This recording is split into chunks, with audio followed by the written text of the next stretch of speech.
Welcome to Roadmap, how to take 3 listings a week until you're ready for more.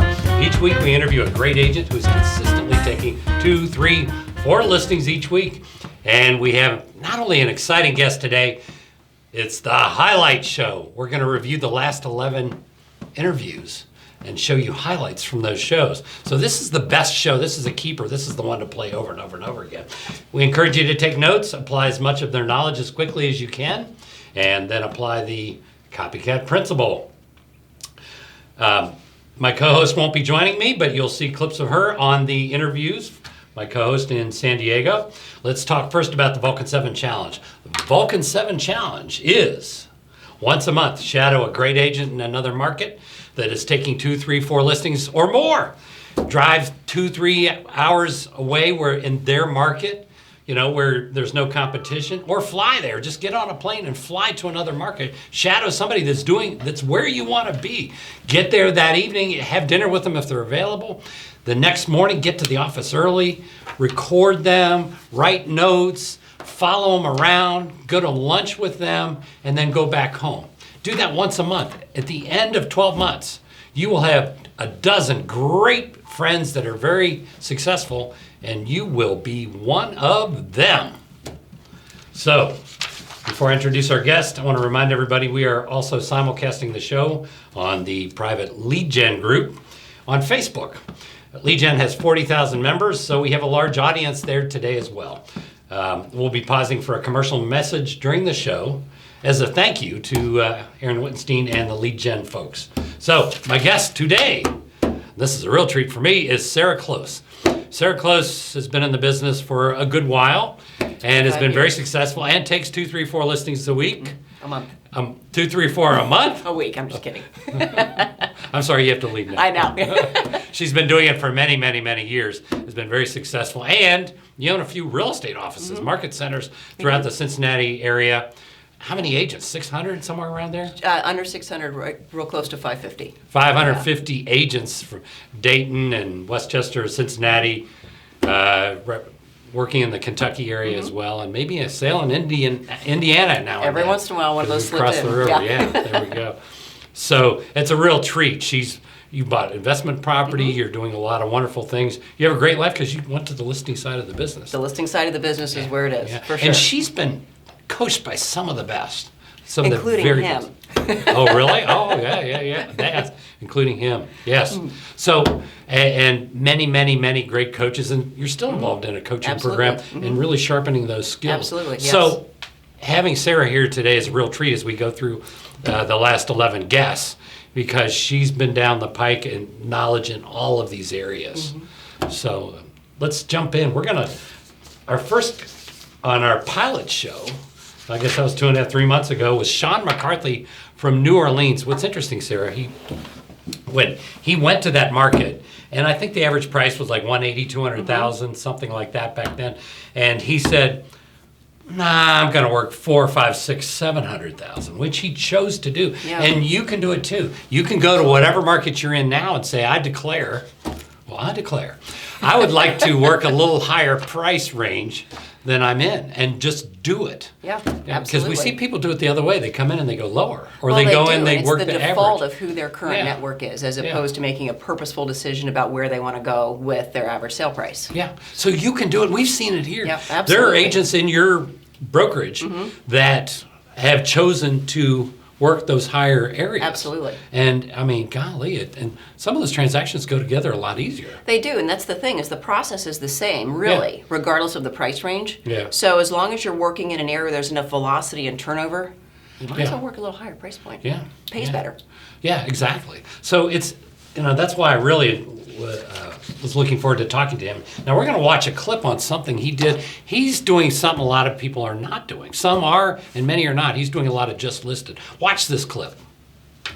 I'm not sure how many people do this. I don't think many people in the New Orleans market do this, but we make a lot of just listed calls. When we list a piece of property, we're usually hitting loading up 50 at a time and making those calls. But for each listing, we try to hit about 250, 300 people, and it's a great source of new business. I have to tell you, neighbors are like, oh, I saw the house around the corner that you're talking about. We may be interested in selling, or we've got friends that are moving, that want to move to the area. It also, Ren, as you know, it's a great way to build up your database. Yeah, how do you put them in your database? You're calling around a listing to tell them about it, and I mean, how do you then all of a sudden just put them in the database? What do you say? Well, as when we're having these minute and a half conversations, we're specifically asking them, obviously, if they know anybody that's interested in moving to the neighborhood, and then as I'm sure a lot of your people do, follow scripts. We're asking them how long they've lived in the neighborhood. If they were to move, where would they go, for example? And then finally, we'd love to keep you updated on what's going on in the market. What's your best email address? Gotcha. And if you get a warm feeling, you add them in.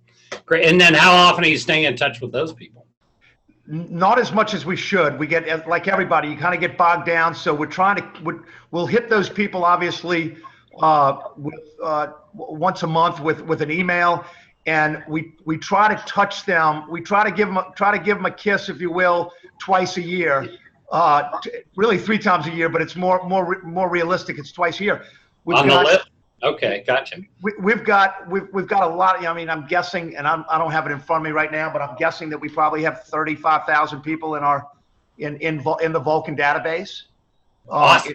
Put in different folders, obviously, and so we try to hit them. We try to hit them at least twice a year, 3 times a year. Wow. It's pretty awesome. I know. So when you look at something like that, it's unlimited, just listed calls. Those are usually well received because you're hawking your own listing. And he's doing 2 things simultaneously. Talk about leveraging your time. So first of all, he's delivering a huge service to his client by actually getting out there and proactively selling the property. It kind of takes care of the "what are you doing for me" question that sellers will give you every once in a while. Better than an open house. Exactly. And secondly, he's building his community. And as we've all been told, as we develop in the real estate business in the years to come, our understanding is that community that we're in constant contact with is going to be an even more important source of our business as we move forward. And adding them now and delivering value to them now is a big deal. And it's so easy if you're brand new and you only have one listing, you can call around all the company listings and have the exact same result. It doesn't dilute it at all. No one cares who's the listing. Right, they just don't care. They don't really get it anyway. So, it's your company listings. And they're excited that you're doing that service. And like, somebody's working here. And when you look at doing that, and here's a man making $1.5 million a year in New Orleans doing this, working Monday through Friday, and then enjoying his weekends and 6-8 weeks vacation. What a great life! To put in 4 or 5 hours every day doing that. Yeah, absolutely. So I've been asked not to hit the table. Sorry. You always had trouble following rules. What can I say? Great. So let's jump into the next one. That sounds great. We have. Coming up is a guy named Tim Davis. Okay. Lives in Central Oregon, Bend, Redmond, that little area through there. Beautiful. Yeah, actually right down the street there in a little town called Madras is where they had a total eclipse and they were flooded with people not too long ago. Oh, yeah. So it was fun to catch up with them and see what they're doing. The guy's taking 18 to 20 listings a month, 18 to 20 now. And what we're going to do is we're going to show you a role play. And you got to look at this. You got to go, what is he doing that's so amazing? And the secret is in the hours, doing it 5 hours a day, Monday through Friday, because the rest is not as amazing as you would think, but it's powerful because he's doing it and you're not. Oh, this is Tim Davis with Central Oregon Realty. I just realized your home came off the market, and I was wondering when you plan on, interviewing the right agent for the job of selling your home. Great. Well, no, thank you, Tim, but we're just going to give it a rest. Going to give it a rest? Okay, great. And if you sold this home, where are you going next? We're moving to Portland. Portland, that's exciting. And how soon do you have to be there? We're kind of in both places back and forth right now, but we're going to give it a little rest and think about it. We got to regroup. Give a rest and regroup. I can appreciate that.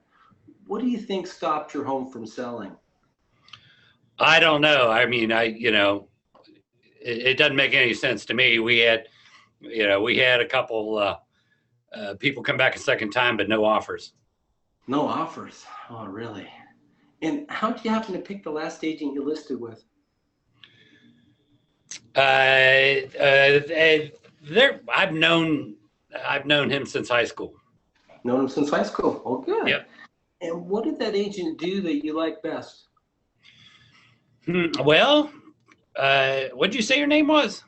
It's Tim Davis, Central Oregon Realty. Well, he worked really hard. I like the fact that he was here for every showing. Every showing he was there. Oh, I can appreciate that. Yeah, you bet. And what do you feel he should have done?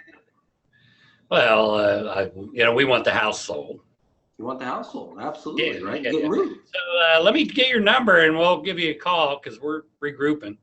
We're regrouping. I can appreciate that.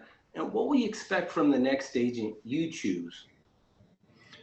Well, we're going to expect to just get it sold. We want good communication, and we have our price. We want $299. So You want time $299? That's your price. Okay. yeah. And have you already chosen an agent to work with? Well, we'll probably go back with Bob. Go back with Bob. Maybe. I see. I'd like to apply for the job of actually getting your home sold this time. Are you familiar with the techniques I used to sell homes? Okay. So Tim, your listings 4 or 5 homes a week, and you're using this script pretty commonly. Yes. And that works. Okay, good. Yes. And then you go to for sale by owners, and somebody said, how do you overcome the objection that a for sale by owner doesn't want to list with an agent? Just say, well, thanks for calling, Tim, but we're not going to list with an agent. I can appreciate it on list. Do you not like real estate agents? No, we like them. We're just trying to save some money, Tim. Save the money. I understand. Everybody wants to save the money and net as much money as it. If I could net you the price you want and handle everything with you, would you be just open to seeing what I can do to sell your home? So a question like that's simple, Tim. That works? Yeah, keep it simple. So really, we're just overcomplicating this. We are. Yes, especially on objection handling. Is it just, everybody feels like they have to have the magic words, or is it just that they need to spend 4 to 5 hours doing it every day?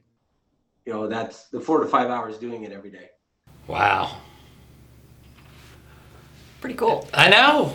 And what I like about it is it's not, he's not saying all these things that are like, oh my God. No. He's just spending the time. Yeah. So that he has the time. Right. He and his lovely wife and their 2 daughters have had a wonderful life. He's bought lots and lots and lots and lots of real estate. They go to Hawaii all the time. He's off on the weekends, and it's just keeping it really simple. And for most people, what is it, Sarah? Why is it so hard for people to, on a 5-day-a-week basis, spend more than a few minutes on the phone in our business? I think it's a matter of setting up the routine and sticking to the commitment you make with yourself, whether that's a time blocking or whatever word you want to call it. Tim's very clear. He's on the phone 4 to 5 hours a day, 5 days a week. My suspicion is he doesn't get up and say, am I going to do this today? It's probably a predetermined decision. And then he can free up all of that brain space to think about more important things instead of making the same decision over and over and over again every day. So it's that consistency that he has. And I think in the simplicity of his script is kind of where the magic lives. I think it is. Because he's not overcomplicating it. Not at all. He's got the harder piece down. Right. Because there are a lot of great people out here. They're great people. After 20 minutes of making calls, they're in a little bead of sweat in their forehead, and they're out the door working on their pending. Right. Singular pending. But I think where he is really winning is that if you watch like his demeanor and his presentation, he's unflappable. I know. He never just walks ceased to right amaze me. through it. It's just whatever you were saying, he's approving. He was even doing the body language thing, and he's on the phone. Yeah. And he's approving and he's affirming what you're saying. You're falling right down, right into his trap for the appointment, and you can't escape and be logical at the same time. Yeah. So it's brilliant. I know. It's brilliant to watch because it works. Really it works neat. well. And I've always been amazed by Tim. So it's fun to share that with everybody. Yeah, that's great. He's having that success, and I certainly know, you can see why. For 20 years. Yeah, regardless of what's happening with technology or the internet, that's still working. It's working very well. Yeah. All the way to the bank. Not very exciting or sexy, but really, There we go. really There we good go. results. So the next one, somebody you've met, we've had here in Cincinnati. Oh, yeah? He came to speak Aaron Wittenstein Oh, is going to be fantastic. joining us. And actually, we're broadcasting over his Great. Lead Gen Facebook group. Fantastic. That's his group. He's always he's on there doing live expired calls and things Oh, like talk that. about So it's really accountability. There we go. 40,000 people watching. That'll do it, yeah. That will do it. Got to show up for work when that happens. I know. So let's take a peek and Great. listen to him talk a little bit about time management, because he's only working 7:45 a.m. to 5 p.m. I think that's perfect. it. He's got his kids, he's got his life, and that's the big piece for Yeah, him. fantastic. So watch this. Number one is it's time management and mindset. Those are the two things that people really fail at, is because they don't do what they're supposed to do when they're supposed to do it.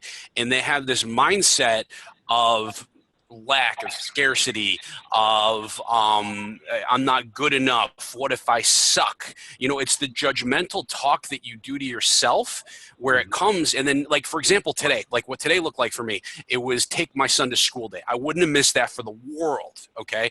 I don't miss that stuff. I refuse to miss it, but I got in and my day is totally off because I'm not sticking to my exact schedule. All right. But what you're saying about working is, I work I get in the office at 7:45. I'm home between 4 and 5 every day. I don't work Sundays. I work Saturdays by appointment only. It's me right now on the team and this beautiful person behind me. Priscilla, you want to say hi? She's the better looking version of the team. And, we have a VA. So it's the three of us. And we're doing this year, we'll do 25 million. So, but it's all up here. And so when you say you kind of get off in the mornings, like today you're a little bit off, so you have a very regimented morning routine. Extremely. Can you do that with us? What's that? Can you go through your morning routine? Of course, with yeah. us? How crazy do you want it to be? Crazy. I wake up at 5. My alarm goes off at 5. My wife yells at me at 5. It will 1 for the alarm going off. I go I'm working on getting it towards this. Okay, I'll tell you what it is, and I'm working on getting it towards it. So I wake up at 5. I go in. I'll leave that 15 minutes to your imagination of what happens. I will go upstairs. What I'm working on is a little bit of meditation. Haven't gotten towards it yet, but I'm trying for. I write out 3 things that I'm grateful for, 3 things that I'm going to be intentional for the day.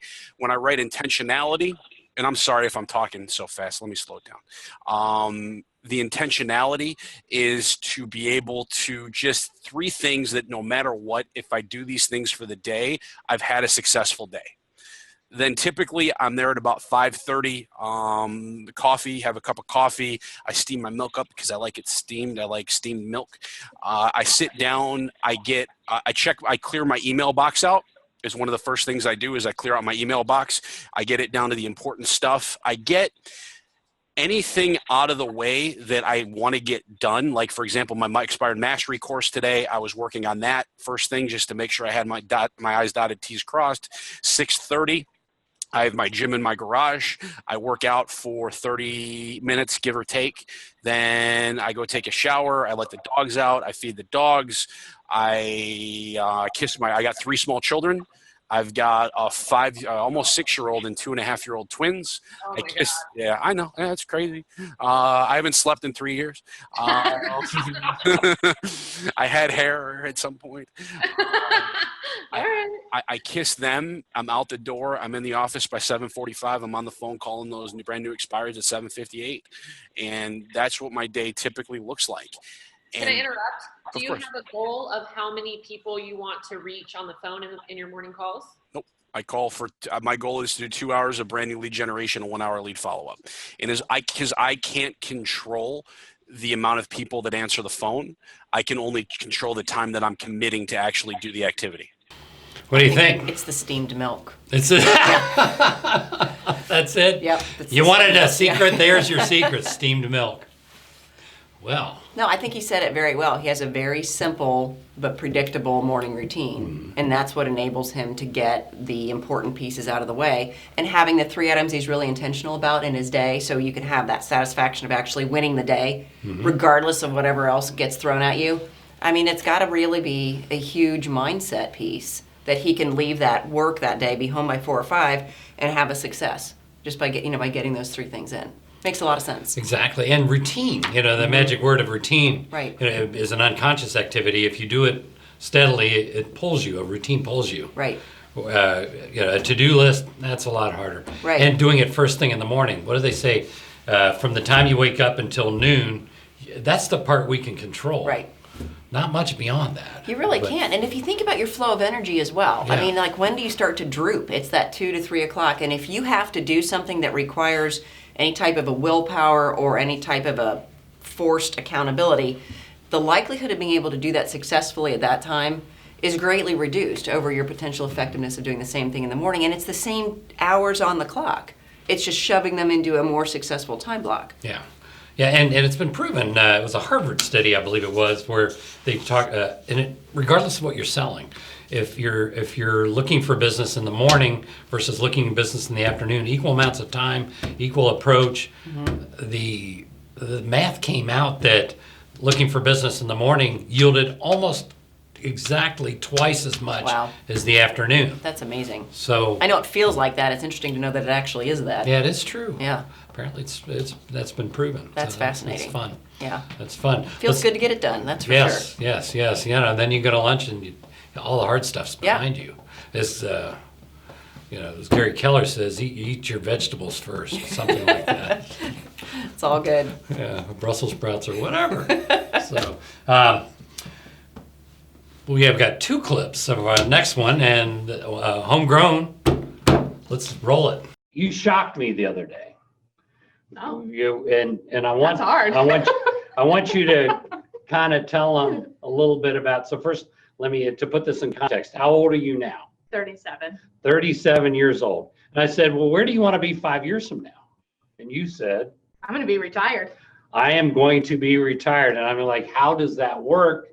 And you said, Well, with investment properties. and So how I many do started you buying. own? How many do you own? Well, I started buying in 2010, and so now I own 31 units. 31, and they're almost all paid Almost for. all, yeah. They're almost all paid for. Another 5 years of accumulating properties. Yeah, that's why I live in a crappy house so I can buy investment properties.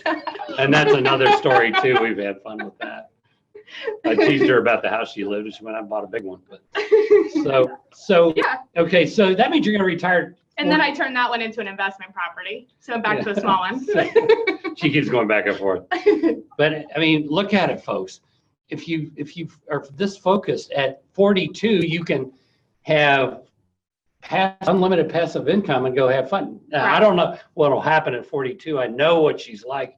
I can't imagine her sitting on the front porch. Well, we'll No. we'll see. We'll see what happens. She may get a little greedy, but we'll find out.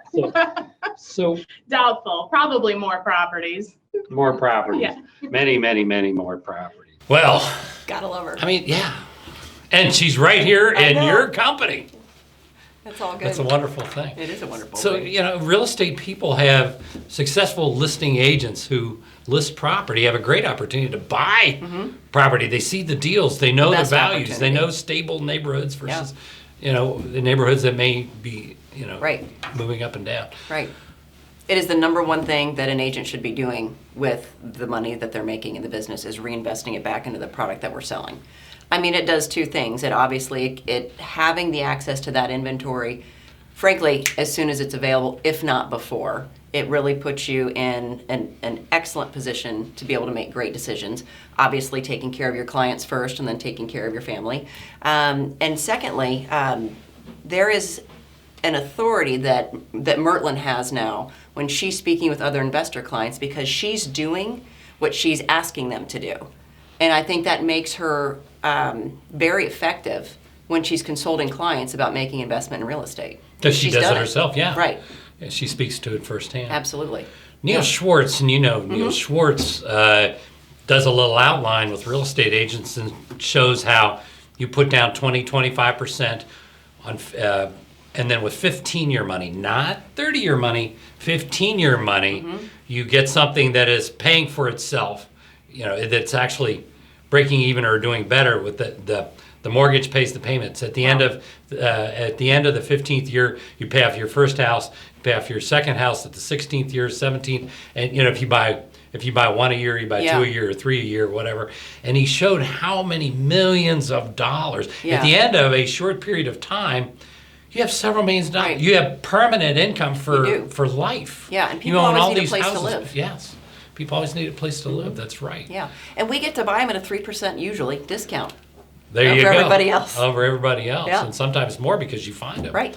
You know, so a lot of times save 6%. Oh, yeah. So The you're picking them accumulation up effect is a wholesale. good thing. Yeah, so if you're not buying properties, Yeah, kind of missing the boat. buy properties. Mm-hmm. Let's look at the second clip of Jennifer Mertlin. Well, we have a 40% repeat and referral business. So it is mostly people that we know, but the other 60% is expireds and FSBOs. We actually do a pretty big FSBO business because most for sale by owners, they want to list, and I understand they want to try it on their own. And I just say, you know, I've seen this movie before. I know how it ends. And may I share with you how it ends? I like that. I like that. But they're just follow up. They want to try it, and that's fine. But we know that they will, within 4 weeks, they will end up listing with an agent. And I want it to be us. I just like that clip. It was the energy. Yeah. She's great with for sale by owners. Well, that's exactly how she is on the phone, too. I know. Yeah. I know. Just she's so passionate, enthusiastic, and that's And they can feel that, and they're looking for someone who's going to have some energy behind getting their product sold. Yeah. So it's really, she's extremely effective on the phone. yeah. So when you're talking to expireds and for sale by owners and frankly any better, what's the rule? You know, energy sells. Energy is attractive. Right. Absolutely. And we can manufacture that. What's the word? It's showtime. Yeah, It's that's showtime. right. You just go on the air and just be excited. Well, and that's part of the reason why you've always encouraged us and everyone I know that you've coached to do your calls while you're standing up, let your body get into that energy flow for you so you've got all the possible help you can have to convey that energy through the phone when you only have your voice and they don't have a visual of you. Makes a big difference. It does. Standing makes a big difference. And I remember on the script when you'd ask them about where they're getting ready to move to, I would stand there like this, and I would be ready like this, and I'd say, so if you were going to move, where would you go next? And whatever they said, Denver. I would pop up just to shove as much energy into the phone as I could. They can feel it. They can feel Yeah. that, and nothing more exciting to get them to open up Right. than being excited about where they're moving to. Right. When you look at expireds and FSBOs, selling the home is secondary. Where they're going is what they're excited about. Exactly. And what I think Jennifer does really well too is she is very good in her follow-up. And you know, people want to, what do they say? People want to look good and be right. And she's not making them wrong in that call. Not You know, at all. she's simply embracing what they're doing and helping them hopefully move through that decision process to get with the agent just a bit faster, because it is going to happen. The movie's been played. So I know, and it's so cute. And you know, and she's so playful. You just want to invite her over. Well, come on. You know, you seem to have a lot of the right things to tell us. Come on over. Oh, good yeah, deal. she does a great job. I know. It's a wonderful thing to have her as part of Absolutely. Your I market remember center. recruiting her. That was a long, long process. Yeah. I had to follow up with her like a for sale by owner. Give it up. Give it up. Good deal. Well, we have another treat. Someone actually, Kari Kohler and her husband came and shadowed Oh, you. yeah. That was fun. Watched you prospect, That was because you fun. do an amazing job of prospecting. Yeah. He drove from Chicago to Cincinnati to spend a morning watching That was a good you. day. Yeah, well, yeah. He was was a good excited day, about yeah. it. So anyway, we'll take a look at Kari Kohler, all about accountability and objection handlers. You had 2 Google Hangouts with all those little matrix of people doing what you're doing all across the country. 2, not just 1, but 2 sets of Google Hangouts with bunches of pictures of a whole bunch of you making calls. Yes, and it's so much fun. There are people from across the country. There's a bunch of Chicago people on there, which is fantastic. And then there's people from across the country, all coached by different coaches. So they all have a little different perspective on how they answer objections and how they go through their scripts. But what's so much fun about it is I can hear their objection handlers, and then I can just scribble it down, and I can use it. I can modify it. It's also a way to keep the energy flowing, because if you're gone from the screen for, more than 5 minutes, somebody's going to be like, Kari, and I can hear them when I'm walking through the office, like screaming at me to come back to the screen. So, and then if we're not on there, they're calling me or texting me and saying, where are you? So it's a major accountability and a major learning experience. And then, if I get a seller on the phone and I don't want to have that background knowledge, I mean, all I have to do is mute it for 3 minutes and then jump right back on. So it's an awesome way. That has been one of the components that has really helped me this year. And I just started doing it. I don't like looking at myself on the screen, but I've gotten beyond that because I want to learn and I want to do my best for my sellers and for my clients. Holy crow. And then you have somebody you text every day or every hour or whatever. What's that about? That is just, luckily it's with a driver, because I happen to be a driver myself. So it's just a few phrases. Have you started? Yes. Did you get a qualified listing appointment? Yes. It's no, how's the family? It's none of that. It's just, just get it done. Well, Pretty cool. talk about accountability. Yeah. When you have like a couple dozen accountability partners and somebody texting you, whoa. Yeah, that's pretty cool. That's pretty cool. And she's able to get that information so quick, like she was saying about the objection handlers. Yeah. It's like speed dating for learning scripts. I mean, you get all of that at once, which is really cool. Yeah, you're sitting there tuning into somebody Yeah. else making a call and like, oh, that was a good one. Yeah. Oh, I like that one. I love that. Yeah. I think that's a great idea. Yeah. And you get to hear how people use the scripts too, because there's obviously a lot of similarities in all of them. Yeah. But sometimes when someone just puts a little more emphasis or inflection on one point, it's like, oh, that came across differently. I can benefit from that. So that's pretty neat.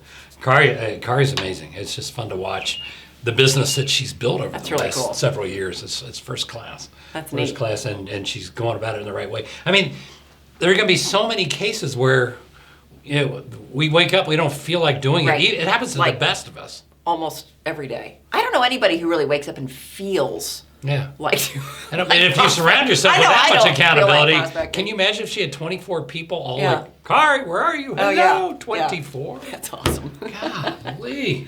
That's very cool. All right, so this next one's a treat. A Okay. lot of fun. We had her on, actually we had Kari. Mm-hmm. We interviewed Kari for the company 4 or 5 years ago. Yeah. And this next one, we interviewed her 5 years ago also.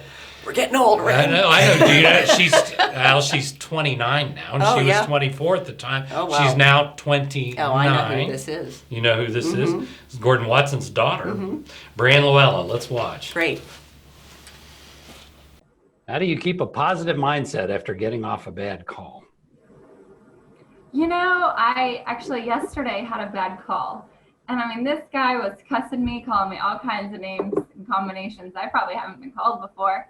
And I was just polite and I was just like, I understand. I'm sorry you're having a bad day. Thanks for your time. Hung up. And I just started laughing.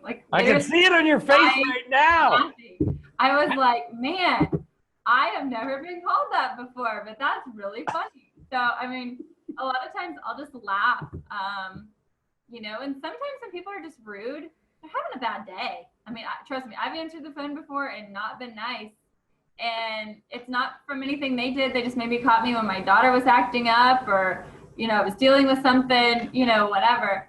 So, sometimes I just try to diffuse the situation and, apologize for calling and catching them at a bad time and offer to call at a different time. So there's not too many times you just get an awful call, but when you do, I just laugh. Yeah, I can tell that. But you got to look at the conditioning of that. What you're describing is probably one of the toughest things for people to overcome. As you know, they get on the phone after about 45 minutes, they get a little sweat on their forehead, a little knot in their stomach, and they stop. And sometimes they stop for days.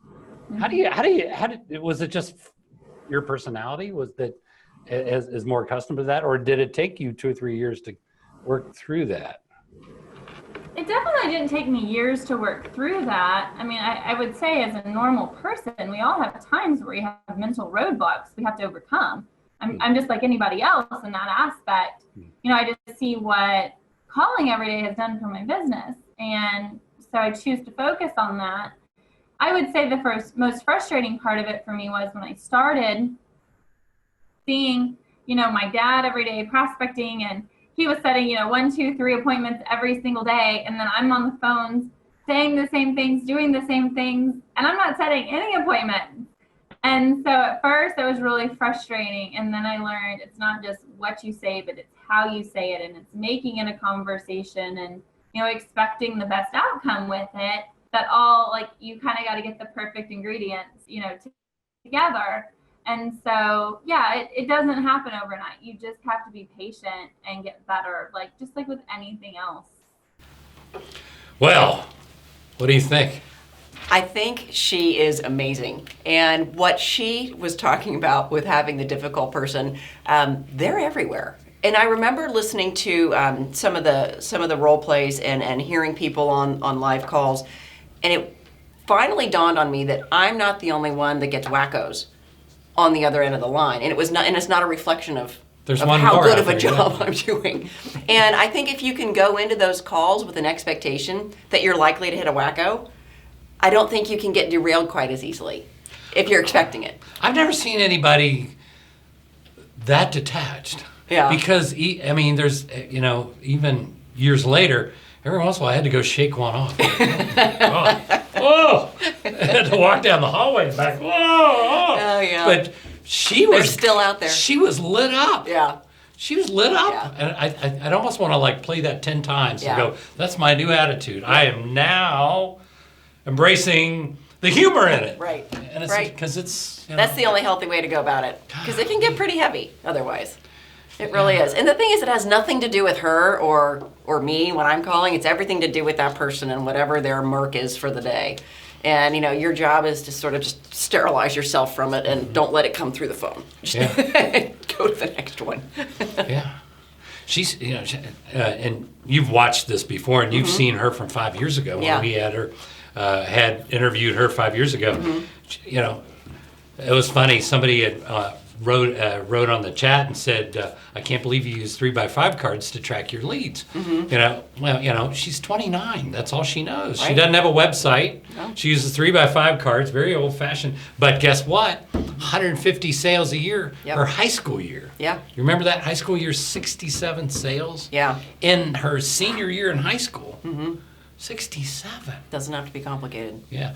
And 5 years ago when we interviewed her, she was 24. And she was doing, I don't know if you remember, it was 150 sales, no buyer agent. Yeah. 2 assistants, no buyer agent, 150. Mostly sellers. I mean, I asked her if she had a sleeping disorder. Yeah. I'm like, how do you get all that done? Yeah. But she's so efficient. Right.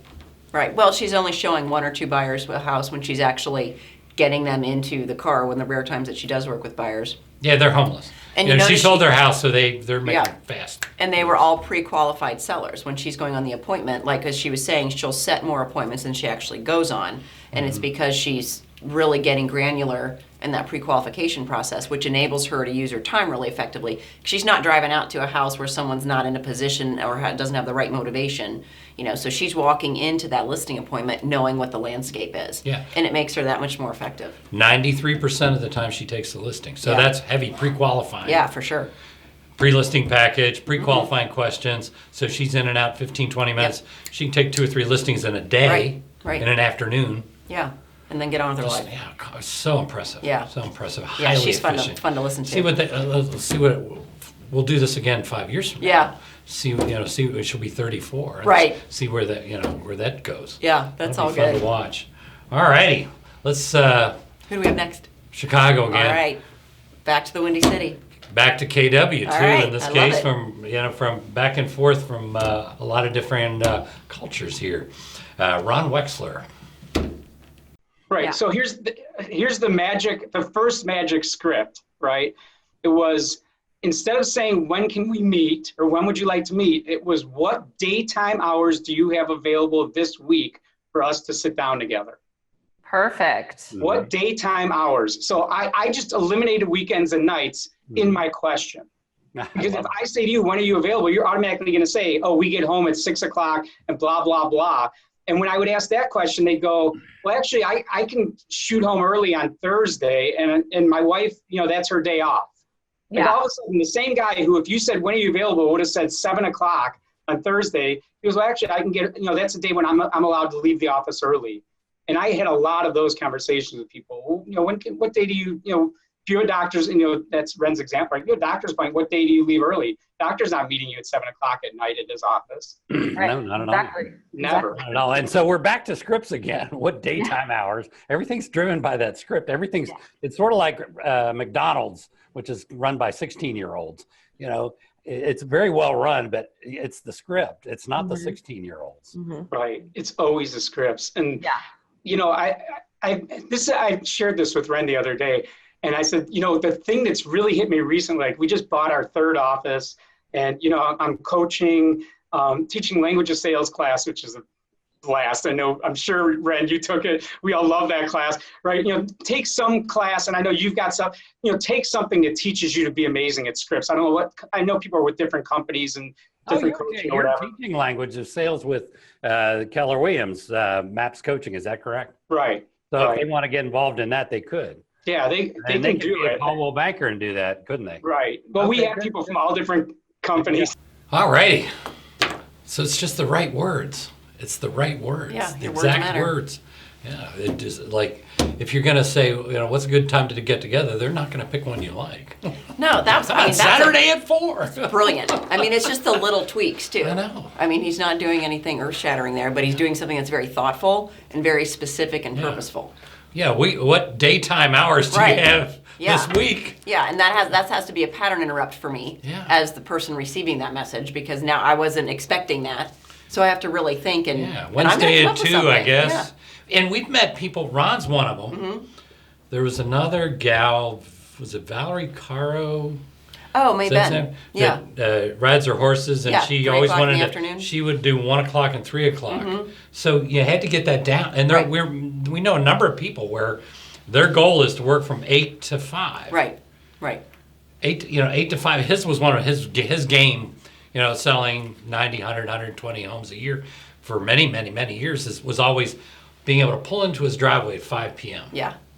And he would always say the reason agents work so many hours and so many days is they weren't doing what they're supposed to do during When they the- were at work. when Yeah. they were at During work. normal business hours. So, you know, more power to you, Ron. You deserve to be at home at 5. He's a highly efficient person. Yeah. Well, and that language of sales, like the course that he's referring to, Mhm. I mean, there's magic in that. It really, you know, it's simple, predictable results that you'll get by using a specific word pattern.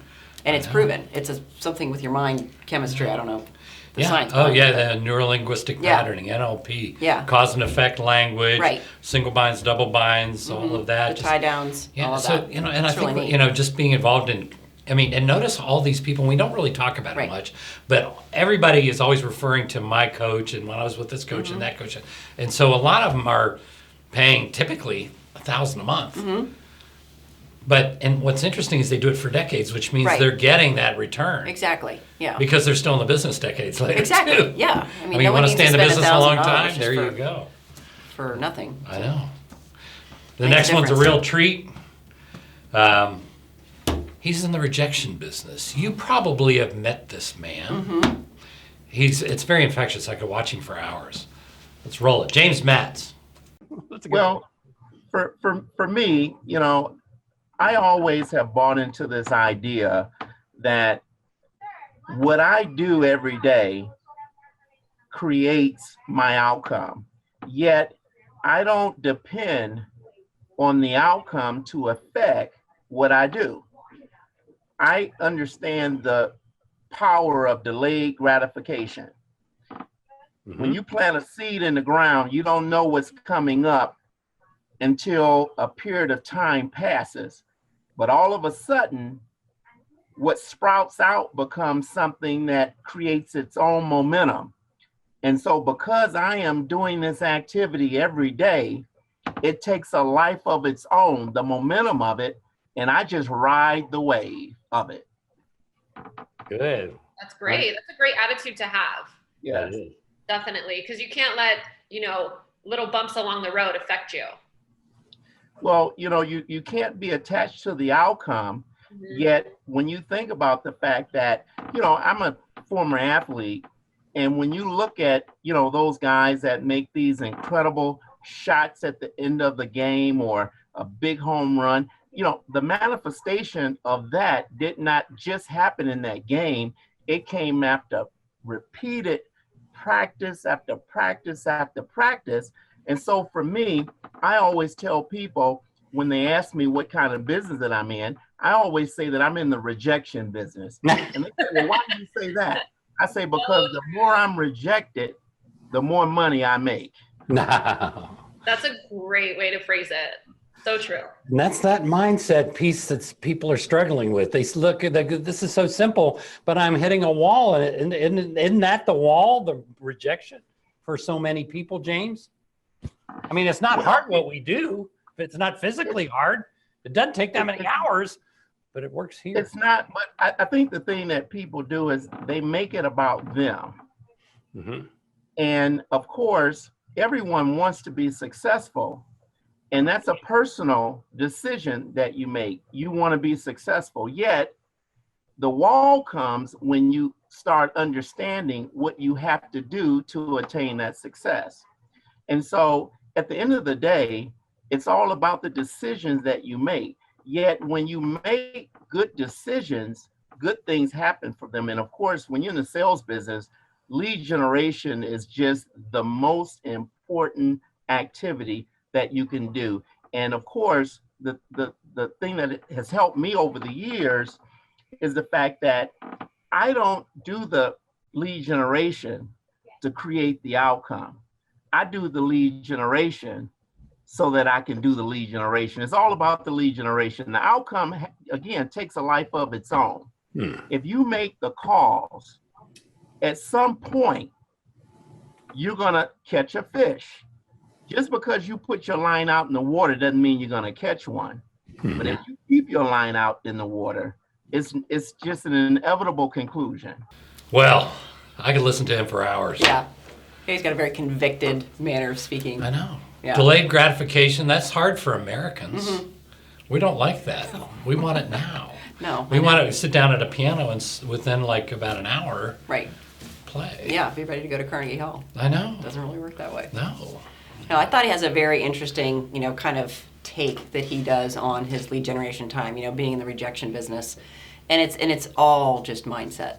I mean, so when he's being rejected, he's winning because that's his business. Kind of like Brienne, who's Yeah. laughing at the hostile call. Yeah, Just exactly. like- Exactly. They're moving towards that. Right. God, that really, you have to twist your head. Like You do. 40 But he's got a really good point because, like, if you think about it, when you make a call and you have a discussion with someone, there's like one of like three things that can happen. You're either going to get an appointment, you're going to figure out a reason to follow up with them and schedule a follow up and make that person a nurture or whatever, or you're going to determine that's someone you never need to talk to again. And all three of those are really okay, So you can win really any way you set up the game. So, There we go. Yeah, I like it. it's pretty cool. I like it. Next one, somebody you went to shadow Okay, good. in Nashville, Tennessee. Oh, that was a good day. Yeah. Following the Vulcan7 format. Yeah. All the way. The Vulcan7 Challenge went down to shadow. Bernie Gallerani. Exactly right. Bernie was a real treat. He moved from Las Vegas to Nashville, I don't know, about a decade ago, and he couldn't speak the language. Las Vegas, Nashville. No. He Those had to cultures take do not Rosetta mix. Stone, to say, honey. I mean, you had to learn the language. Slow down. He knew no one there. Yeah. And the first year sold 49 homes. His first year in the business. He's got the mindset piece. We had a long interview, but I'm showing about 7 minutes near the end where he really goes in deep. He was talking about what does a person that makes $1 million,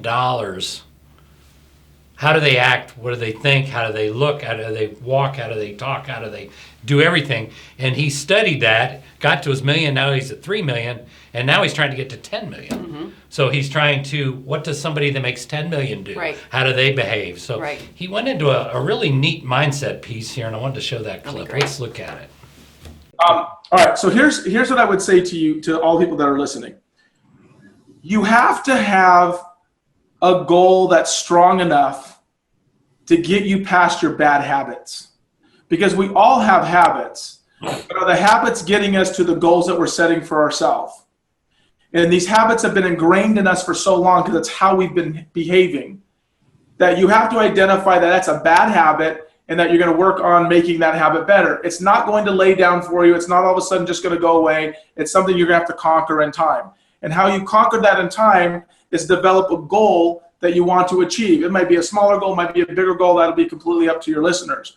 And the goal has to be deliberate on time, because as you well know, if you have a goal that doesn't have an end date, it's nothing but a dream. So you have to have an end date in mind. It might be I want to list 2 properties this week. Might be I want to list 2 properties this month. It might be I want to list 30 properties this year. Whatever it is, it doesn't matter. But focus on that goal. Number 2, control the controllables. This is one of the most important things I actually learned from one of my daughters who was in college, and she shared this with me. I thought it was really powerful. As an agent, I used to say, I'm going to get 3 listing appointments. I'm going to get 3 listing appointments. I'm going to get 3 listing appointments. And then if I wouldn't get 3 listing appointments, I go, crap, I didn't do my job.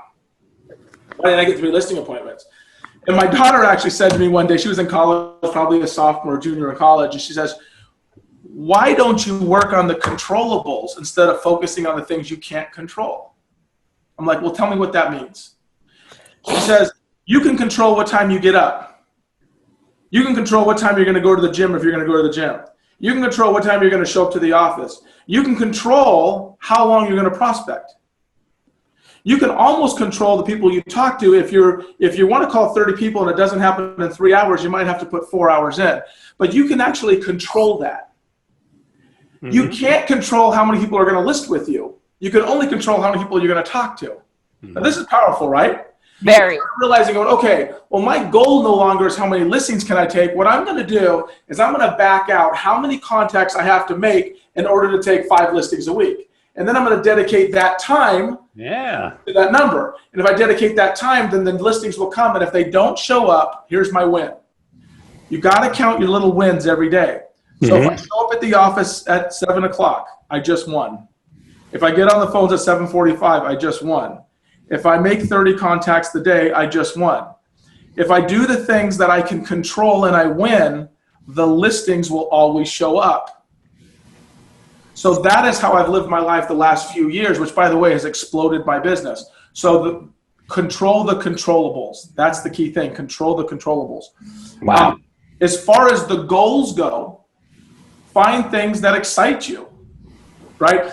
So about 3 or 4 years in the business, I was feeling like I knew it all. I was tired of prospecting. I wanted to make a lot of money, but didn't want to work that hard for it, right? Mm-hmm. How do I become a millionaire and not have to prospect on the phone all day long, right? It's one of those conversations. And so I actually had considered getting out of coaching. A lot of people don't know that. And not only had I not decided to get out of coaching, but I kind of started creating an ally for other people that believed like I believed. And I was the ringleader saying, God, aren't you tired of this crap? Aren't you tired of doing this all the time? Right?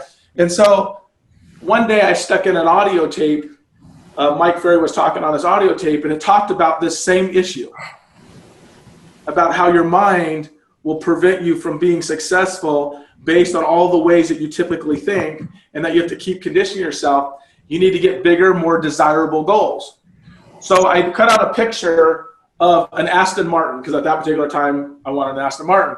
So I cut a picture and I put it on my dream board, and I looked at that thing for about 4 days, and I pondered this Aston Martin. Do I want to work that hard to have it? Why is it important to me? And I started thinking about the $200,000 car that I wanted to buy. And I thought the only difference between me and me sitting on in that car is the crap that keeps going on in my head. And if I can remove that crap out of my head, I'll have that car, right? So I made a decision that day that I was the problem.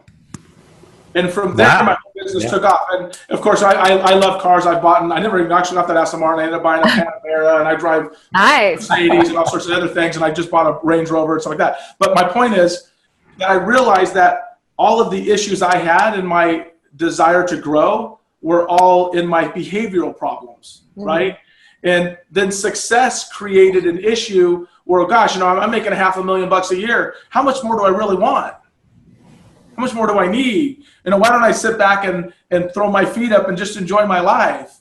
And so they're like, well, that's not going to get me to $1 million, right? I mean, these are things that losers say, in my opinion. I know, and you make a lot of money now, and I know you enjoy your life. I see it. Oh, I have a great life now. And actually, it's interesting is I make a lot more money than I used to, and I don't work really any more time.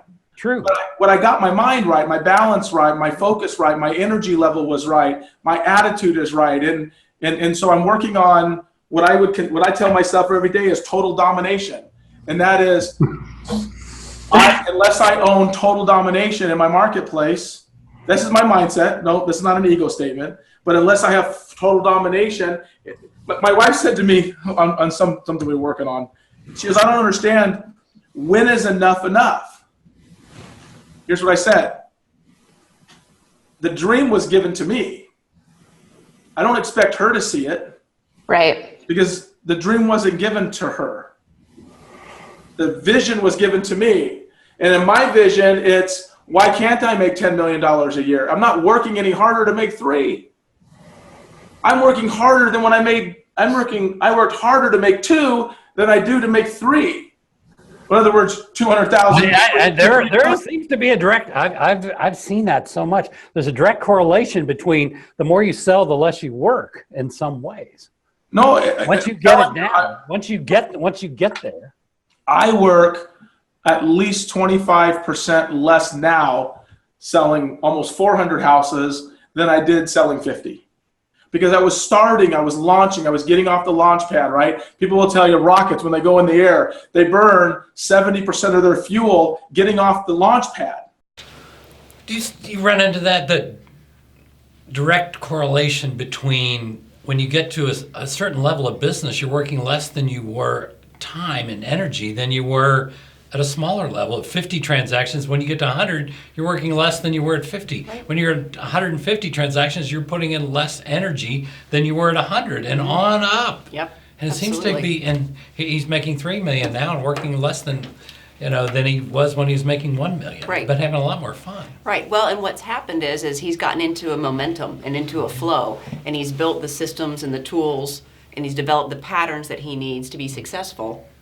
So he's not figuring it out every day. He's just implementing and leveraging, and he's able to think strategically about how he wants to get these 400 houses sold versus when you're down in the weeds trying to get your first 50 figured out. Mm-hmm. And he's let that build and accumulate so that he's got a really successful business that's bigger than just any one person could be. And he takes complete ownership of everything. I mean, it's the junk in his head. It's not an outside set of circumstances that is responsible or preventing him from having his success. He owns all of it. It's really neat. That clip, I mean, the last 25 minutes of his interview, I've played that over and over and over and over and over and over and over. That's episode 6 for any of you that want to know. Episode 9 for any of you that want to watch that.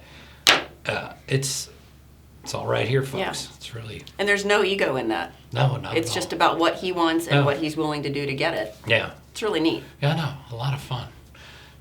We're going to go up to Jersey City. Patrick Southern. And Patrick's doing some interesting things. Patrick really is about, taking the value up that they are to a client, because a lot of agents are like, well, I'm trying to find something to list. And I can get you 3 actives and 3 solds, and we see what it's worth, and that's your value. Right. But he's taking the value way much higher to where he's really an authority on the market, and people like that. Let's watch. I also target people around capital gain landmarks, right? So like anyone who's bought a home after 2 years, in my marketplace, if they're above a certain price point, I don't call anything below 700. So anything that passes capital gains, I'll reach out to them, let them know, congratulations, you're past this point. When do you think you're going to be moving? Just you bring something of value during landmark. If someone rents out a property, you call them at the 2-year mark before they go into capital. Like there's creative ways to work a marketplace depending on what your market is. So you just got to find out, and not to sound too repetitive, like where the service you can provide that prospect is, and that call becomes a hell of a lot easier. Rather than, hey, I'm looking to do something, call them and say, hey, were you aware that you've passed this great threshold of capital gains? Do you know how that works? And they say, oh gosh, I didn't know anything about it. Right away, you're providing service. And you're the authority that they go to when they have a question like that. Right. Yeah. Right. So let's see. Robert's asking, how many deals do you plan on doing this year? Around 200. Okay. Amazing. That's how many listings did you take last month? October. October was an abnormally big one. I did 32. That's awesome. 8 a week. I love it. We had a good October. I did about 32 new listings. 32 new listings, and I did 22 million in pending. That's amazing. So it was a big. That's great. So do you say you have a team in place? Someone's asking, Robert, you have a team in place? What does that team structure look like? Shay's still your buyer agent? Yeah, very small. I think the teams are bullshit these people put together. They make me crazy when someone says, I did 200 deals, and you say, oh great, how many people on your team? They've got 50. Not an accurate number, so for myself, it's just I do listing side. My sister Shay does buyer side, and then I got another guy, Anthony, who does buyer side as well.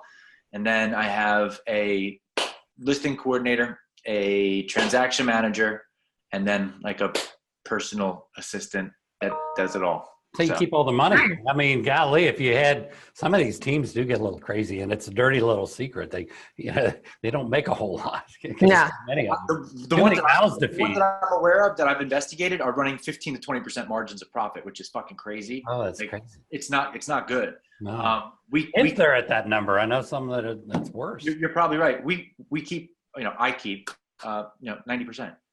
So that's great. We don't have, we run very lean. Good. But yeah, that's about the total. And the biggest misconception about getting a team and a buyer's agent is, and this is my opinion, and you very well can disagree with it, is that a buyer's agent is a direct result of the inability to handle a business load to service it correctly. What I end up seeing is a listing agent or a team head buys buyer agents all over the place just to build a bigger team. The reason why I first got my first buyer agent was because I didn't have any time to deal with buyers anymore. So it had to happen. The reason I got a second is because we were busting at the seams with one. We had to get a second. Could I hire 15 more people to run around and do nothing? Sure. But is that really what we're supposed to do? Like, it's my obligation to feed those buyer agents with leads. Like that's my job, is to get them work. And not buy it off Zillow, not buy it off Trulia. It's to get them work. So we run lean because that's the way it's supposed to be. So you look at that and somebody typed in on the chat, they go, where's he getting the leads for the buyer agents? That would be 32 listings in the month of October. You sell their house, they have nowhere to live. Yeah. They usually don't live in two. He had to get a second buyer agent besides his sister after a few years because, you got all these homeless people. I have nowhere to live. I'm sorry, I'm too busy. Right. Somebody has to take them out and show them a house. So, 90% profit. Yeah, that's huge. 90%. 40% is good. Yeah. Or actually, 40% is amazing because most teams are operating off 55% expenses.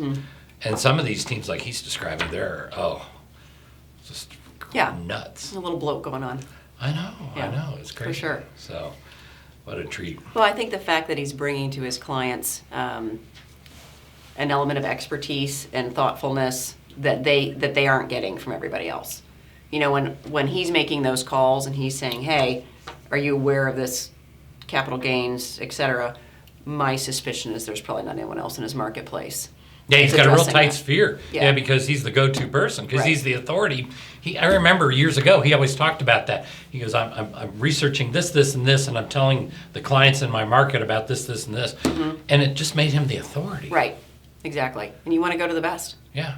And he says, he always felt that real estate agents really aren't providing the level of service they should, as far as the knowledge, being an expert. Sure.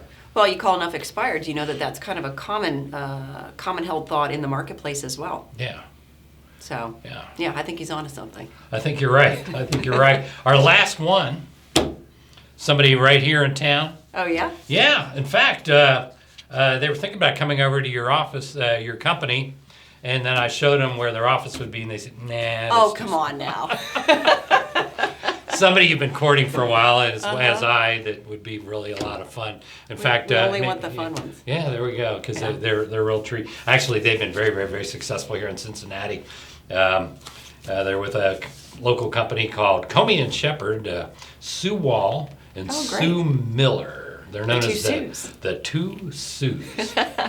And do you still, you've been doing this for 24 years. Do you guys still role play and practice the scripts and things like that? Yes, we do. Mm-hmm. We do. Every day? What does it do for you to role play over and over and over every day for years? Just make you... Yes. Just makes you powerful, I guess. I think the key is that we've had a lot of different role play partners throughout the years, and some, we aren't as strong with. Right now, I have a role play partner in Florida that he's tough on me, very tough, but brings up some great points, helps me, makes me think about things when I'm making calls. So it's very good. Just keep your edge. Yeah, he Because does. it's not about the words. Well, maybe it is about the words because sometimes it's. Well, he's really helping me with during a script, bring closers in more often. Okay. Than I typically would do. Okay. I'm more amiable, Yeah. Yeah. So you, And so he's coaching you to start closing right off the bat. Yeah. Yeah, he is. He's a little bit more of a driver. Yeah. I would say. But it's more direct to the point. And he gets, on Friday mornings, boy, I'm on task. Okay. So it's good. It's great. Yeah. So you're hanging in there. You're closing a lot because when you look at people that are newer to this, I mean, look at the biggest challenges they have, and this, and we see this. You have, like in the city, typical expired listing. What do you think they get? 25, 30, 35 calls? Well, that's what the owner tells you. Yeah. You're the All right. 50th call. I know. So if they're getting 25, 30, 35 calls, and what I always find fascinating is they end up meeting with the same 3 or 4 people. Isn't that interesting? So that means that you guys are a lot more persistent because what happens is the other ones lay down. They go, well, we're going to go back to the same agent. Okay, well, thanks. Good luck to you. Goodbye. But you have to be ready for that. Yes. It's a reflex no. Then you say this, they say this, you say this. Do you ever feel some tension like, maybe I better get off the phone, but I'm going to try one more time. I'm going to try one more time. Of course. But you just keep at it and keep asking more questions, keeping them engaged. But what do you say if they're getting ready to hang up? They're like, well, I appreciate you calling. And did you have you say anything to pull them right back in? Do you have a little? Well, why don't we try to meet? Why don't we try to meet? You just go Wednesday right at 5. You would just go Wednesday at 5. Gotcha. Or would it be a problem if your house was sold in 30 days? Okay, would that great. That be a problem for you, Ren? Would that be no? So that all of a sudden I'm starting to hang up and I'm like, huh? That'll work. So do you know the things that I do to sell homes, Ren? No, what do you do? Well, I'll tell you what. I have time this afternoon at 4, or if tomorrow at 5 would be better. Either time. Tomorrow 4. So now I'm busy thinking about the 2 times. Yeah, I'd love to come over and show you what I do to sell homes. Okay. All right. 4 o'clock. Very good. It's that easy. I mean, they're very kind, and they get the deal. They get the appointments. They get the listings. Yeah. I mean, they dominate there. Yeah. They've taken 93 listings so far this year. Yeah, they're very effective. They're very effective. Taking 2, 3, 4 a week. Well, you can't be practicing every day for 24 years and not be effective. It's just time on the task. Yeah. And, the 2 Sues are very learning based. I mean, I see them at seminars all the time. They're always participating in education. She's role play partners, everything else. I mean, it's you can't have that much of the right stuff going on and not get the results like they're getting. And they've got it, and they have a much harder position not being at your company. I mean, really. I don't know why they just don't move over. It'd be a lot easier. It's a lot more now, fun. can you reserve an email address for them, like 2Sues@kw.com? I think we got that. We got that. We got that covered. We really appreciate you joining us for the highlight show. We'll do it again in about 3 months. Great. And I need to sell some spots here. I need to, as a thank you again to Aaron Wittenstein and his Facebook group, Lead Gen, 40,000 people on that thing. If you want to get involved, go to facebook.com/groups/got objections, all one word. And he would like me to mention his program, expiredmasteryelite.com. If you want to, if you're watching on Lead Gen and you're not involved with Vulcan7, you can get a nice price on Vulcan7 by going to vulcan7.com/lead gen. And finally, and most importantly, if you've done your job, you've You role played at 7:30. You got up, you worked out, had a good breakfast, did some affirmations. You role played, you got on the phones, and you prospected till about 11:30 or 12. Returned some calls, went to lunch. Get a big spoon. Get some good Grater's mint chocolate chip ice cream. Make sure to get some now. Is that what keeps this place running? That's what keeps us. They keep the lights on for us. So if you don't live here in the area, obviously you have to go to graters.com and look up where you can buy it in your market somewhere in North America, right down the street. Good stuff. Anyway, thanks for joining us. We'll be back next week with someone else, just like Sarah. Not only does she take 2, 3, 4 listings a week, she owns a bunch of market centers, rental property. Don't you have horses and all this wonderful thing? And Horses and kids. and don't you go traveling to like other parts of, weren't you like south of the equator last year traveling We were on around? the equator. Oh, you were on the equator. Yeah, we were. I thought I saw you there. Yeah, I was there. Yeah. Have a great life. Get on the listing side of the business and have a great life. For those of you that watch Roadmap every week, here's some fun. You can text me anytime you want. We'll answer questions all week long. And if you have a question about a guest or something, and if we don't know the information, we'll find out, send it back to you. Text anytime, 513-409-1620. Maybe you can type that up. 513-409-1620. Feel free to text anytime, anything related to the Roadmap show and getting better at what you're doing. We'll see you next week, folks. Bye-bye. Bye-bye.